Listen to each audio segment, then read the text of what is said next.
Welcome, ladies and gentlemen. I hope you're doing swell. Taking a look at UFC Fight Night, Whittaker versus de Ridder, and asking and hopefully answering the question, who has more to lose regarding their fight and every single fight on the main card of this upcoming event.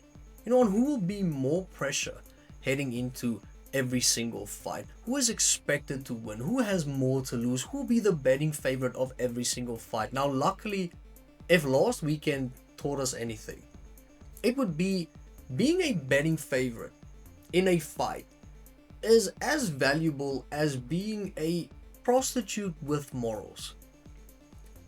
It doesn't really mean a lot, if we think about it. Because this past weekend, we had a plus 600 underdog who ended up winning. We had a minus 300 betting favorite who ended up losing. Now, if you didn't understand anything I just said, if you are the functional, non-degenerate part of society who doesn't gamble, being a plus 500 underdog means that they are giving you a 5-to-1 chance to actually win your fight, which is about 16%. And that's quick maths. And being a minus 300 betting favorite means that they are giving you a 3-to-1 chance to actually lose your fight. You see how I flipped that? And they say we can't count, which is about 25%. But luckily for neutral fans, Michael Johnson stepped in. As a plus 600 underdog, Michael Johnson ended up beating Daniel Zellhuber. Luckily for neutral fans, Kevin Holland ended up doing his best impression of Kevin Holland, a guy who would beat Prime GSP and then lose to Prime THC. Kevin Holland, as a big betting favorite, ended up losing to Daniel Rodriguez. And that is why a lot of people like myself are massive Kevin Holland fans.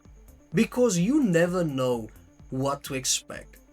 And I don't even think Kevin Holland prepares for fights. He probably gets in shape and, does sparring. But if my life was on the line, and I had to bet whether Kevin Holland actually prepares for fights, then I would suggest no. But that's just my opinion, which also, by the way, doesn't mean a lot. And that's what this video will entail. So before I get into it, just a friendly reminder, if you enjoyed, hit the like button, hit the subscribe button, and the notification bell. I would really appreciate it. It would be awesome. You're awesome. Let's go.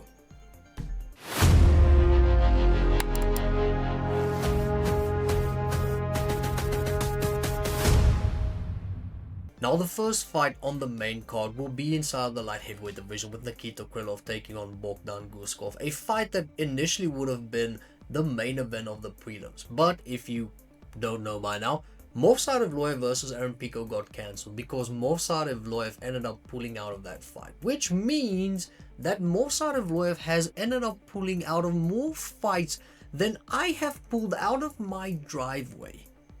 But Nikita Krylov versus Bogdan Guskov got elevated, and it will be the first fight on the main card. Now, Nikita is 11-8 inside of the UFC. Bogdan is 3-1 inside of the UFC. Nikita is currently ranked number 10 inside the light heavyweight division, with Bogdan ranked at number 13.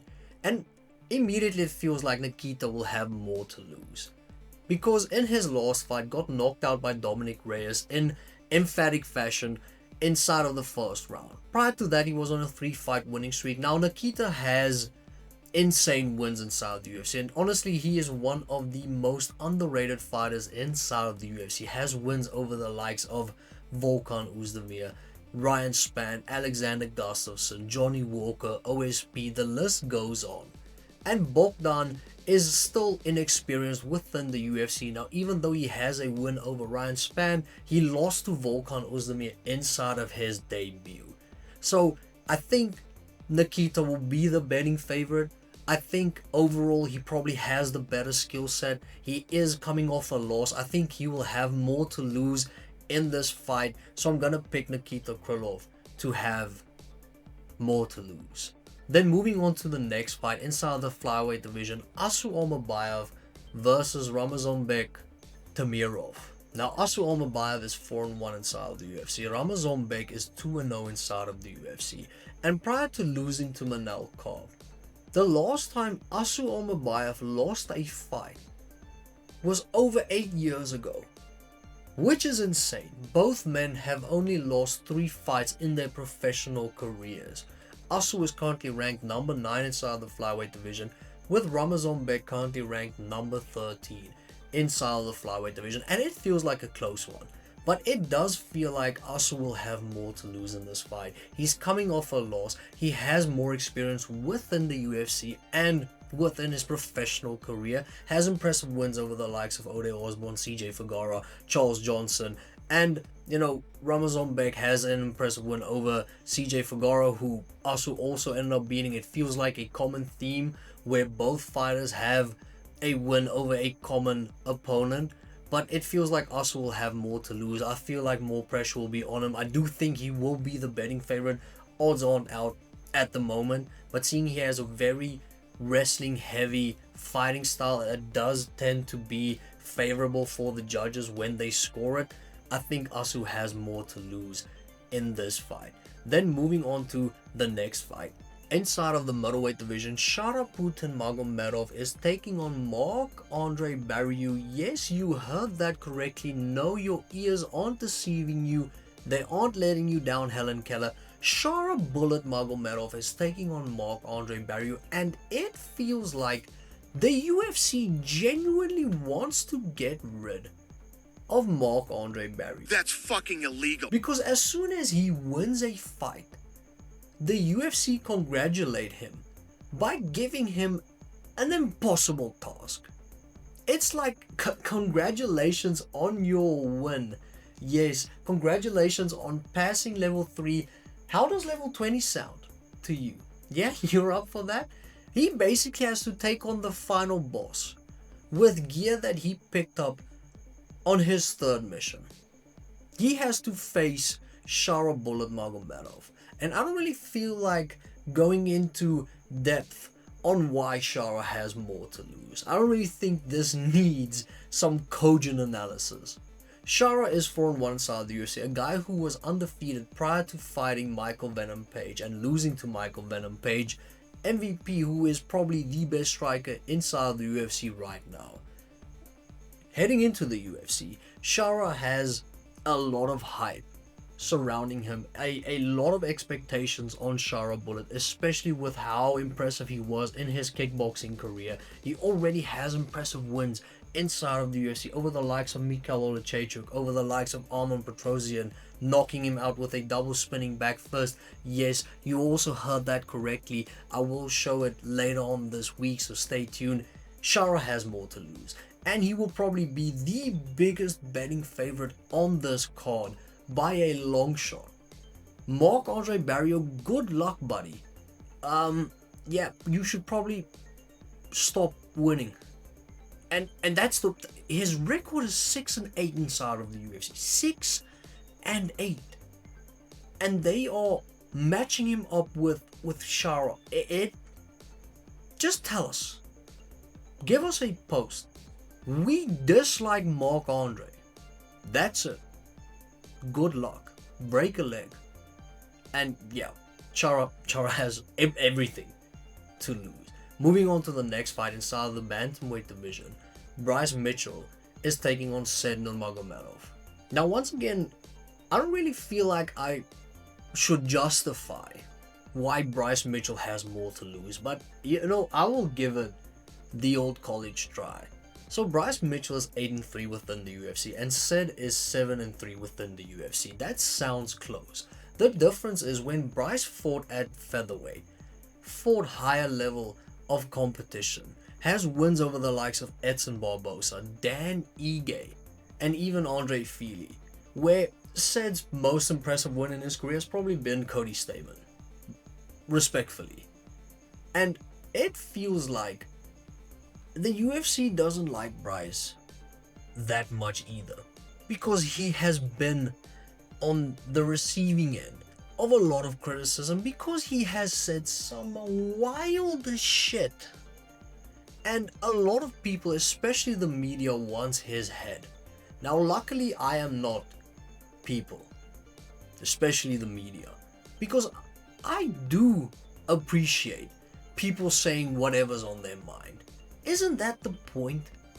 A lot of athletes, a lot of professional athletes are media trained, meaning they won't say anything that is out of line, that is out of touch. They won't say anything that's inappropriate. They're trained to say the most neutral thing ever.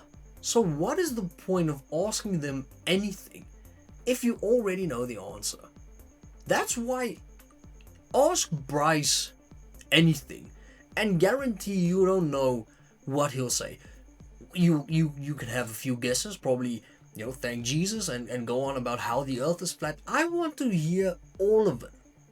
And then basically tell people that he sees demons inside of them. I want to hear every single part of it. But unfortunately, we are in a society where a lot of people are sensitive and a lot of people get offended on behalf of other people. I'm going on a rant. But anyway, so in Bryce's last 5 fights, he's 2-3. Ended up losing to Ilia Topuria, which is fine, everybody does. Lost to Josh Emmett via a nuclear bomb, and then lost to John Silva.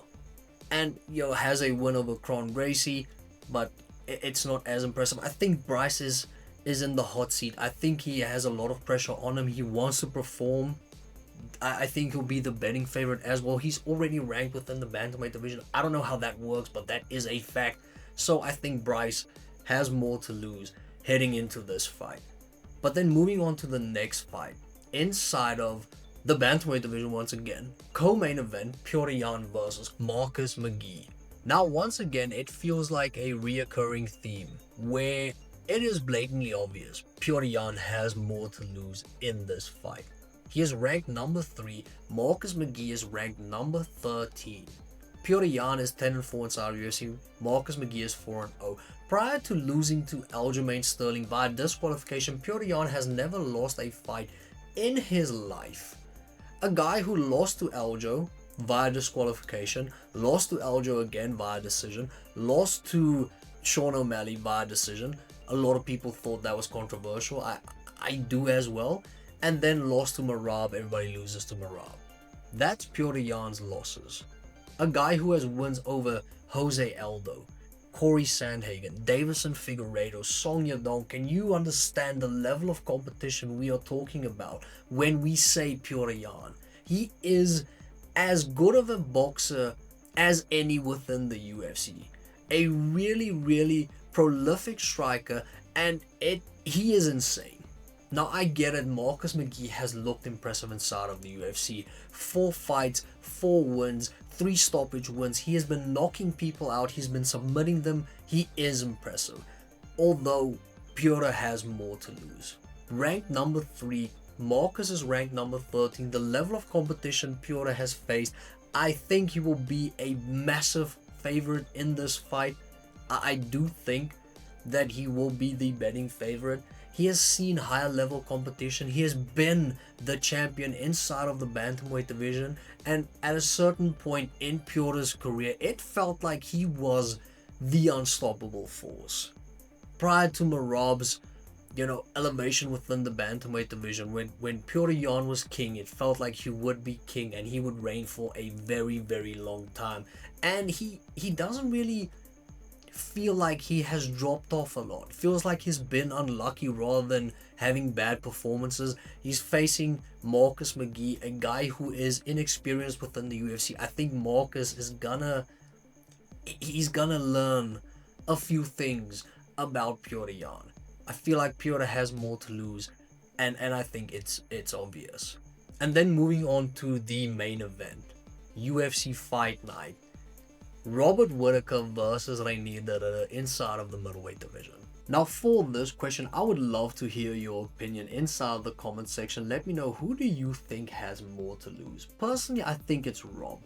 Rob has had 23 fights within the UFC. A guy who was once champion within the middleweight division. A guy who was once regarded, and probably still is, regarded as one of the best middleweights ever within the UFC. Versus Reinier de Ridder, Reinier feels like the perennial underdog, where it will probably get to a certain point where people will underestimate Reinier until he becomes a number one contender, the same way people underestimated Dricus. And honestly, Reinier doesn't deserve criticism. This is a guy who is undefeated within his professional career if Anatoly Malykhin wasn't made in a lab. Okay, Anatoly Malykhin is not human. He is part of a Russian experiment program where they have super soldiers have intercourse with one another and they basically take the offspring. That is what Anatoly Malykhin is. And that's the only person that Reinier has lost to. People thought Reinier would lose to Bo Nickel. He dominated him. People thought that Reinier would lose to Kevin Holland. He dominated him. Now sure, the Meerschaert fight was tight and it looked troublesome, seeing Reinier struggle to fend off Gerald Meerschaert. But everybody has that fight. Stylistically, that was a tough fight for Reinier de Ridder. But he dog-walked Kevin Holland. He absolutely humiliated Bo Nickel. So I don't think Reinier deserves criticism. He has had 3 fights within the UFC and he has looked good in all 3 of them. But Robert Whittaker has had 23 fights within UFC. He has been champion. He has fought the likes of Adesanya twice, fought Dricus du Plessis, fought Khamzat, fought the who's who. The Yoel Romero. Talking about experiments gone right. Yoel Romero is also probably not human. And Rob faced him twice. So I don't think that Reinier has a lot to lose in this fight. I think Reinier is regarded as a guy with, I think now, a guy that has a lot of potential, that the sky's the limit for him. But we know what Rob is. We know that Rob is the gatekeeper, one of the best gatekeepers ever. A gatekeeper who was champion for a long time, who has fought a lot of high-level competition, ended up beating a lot of high-level competition, beating Paulo Costa, just to add it to the list as well, when Costa was, better than he is right now. But last weekend he beat Kopylov. Who knows what's going to happen? But Robert Whittaker, Bobby Knuckles, he's probably everyone's top 5 favorite fighters, and he is as well-rounded as it gets. If it goes to striking, he will have the upper hand. If it goes to wrestling, Bobby might have a few problems. Definitely with regards to jiu-jitsu, Reinier has the upper hand, but it just feels like Robert Whittaker is more well-rounded than Reinier de Ridder, and he is a problem. A lot of guys have felt like in the past they have a clear shot at the champion, and then Robert Whittaker steps in and just kills the hype, just immediately puts a hold to that train. It was Darren Till, it was Jared Cannonier. It has been a lot of guys that are really good, and then they face Rob, and Rob just humbles them. So I think Rob has more to lose in this fight. I think he'll be the betting favorite as well. I don't think it's out yet, so I can't really tell you, but I think he'll be the betting favorite. I think more expectations will be on Rob. I think if Reinier loses, a lot of people will give him a pass because everybody except Izzy, Dricus, and Khamzat loses to Rob. So it kind of feels like Reinier is playing with house money. And that's basically the end of today's video. Let me know in the comment section, which do you agree with, which do you disagree with. I'll really appreciate it. Have a beautiful day, and I'll catch you in the next one.